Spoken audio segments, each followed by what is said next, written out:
जिल्ह्यातील सर्व न्यायालयांमध्ये 22 मार्च रोजी होणार राष्ट्रीय लोक अदालत। महाराष्ट्र राज्य विधी सेवा प्राधिकरण यांच्या आदेशान्वये जिल्हा विधी सेवा प्राधिकरणामार्फत शनिवारी दिनांक 22 मार्च 2025 रोजी जिल्ह्यातील सर्व न्यायालयांमध्ये राष्ट्रीय लोक अदालतीचे आयोजन करण्यात आले। या अनुषंगाने नागरिकांनी आपल्या प्रलंबित प्रकरणाचा निपटारा व वाद मिटवण्यासाठी या लोक अदालतीत सहभाग घेऊन लाभ घ्यावा असे आवाहन प्रमुख जिल्हा व सत्र न्यायाधीश SD जगमलानी यांनी केले।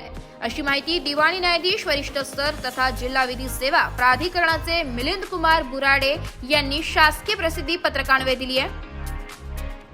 जिल्ह्यातील सर्व न्यायालयांमध्ये होणाऱ्या लोक अदालतीत वसुलीची प्रकरणे, फौजदारी तडजोड पात्र प्रकरणे, विद्युत चोरीची तडजोड पात्र प्रकरणे, भूसंपादनाची प्रकरणे, अपघात विम्याची प्रकरणे, वैवाहिक प्रकरणे, धनादेश अनादराचे प्रकरणे, मिळकत व पाणी कर वसुलीची ग्रामपंचायत व महानगरपालिकेतील प्रकरणे, भारत संचार निगमची वसुलीची प्रकरणे, वेगवेगळ्या बँका व वित्तीय संस्थांची वसुलीची प्रकरणे ठेवण्यात आलेली आहे। तसेच दाखलपूर्व प्रकरणांमध्ये ग्रामपंचायत, महावितरण, वेगवेगळ्या वित्तीय संस्था, बँका, दूरध्वनी थकीत रक्कम वसुलीची, भारत संचार निगम व इतर खासगी कंपन्यांची प्रकरणे, वैवाहिक प्रकरणे, मोटार वाहन कायदा अंतर्गत प्रकरणे इत्यादी प्रकरणे लोक अदालतीत ठेवण्यात आलेली आहे।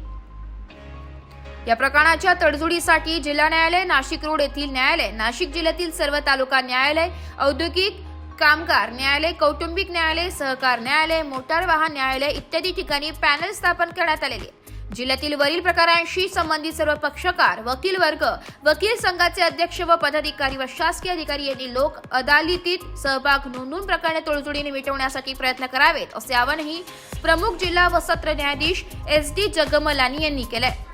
ब्युरो रिपोर्ट, नाशिक लोकशाही न्यूज, नाशिक।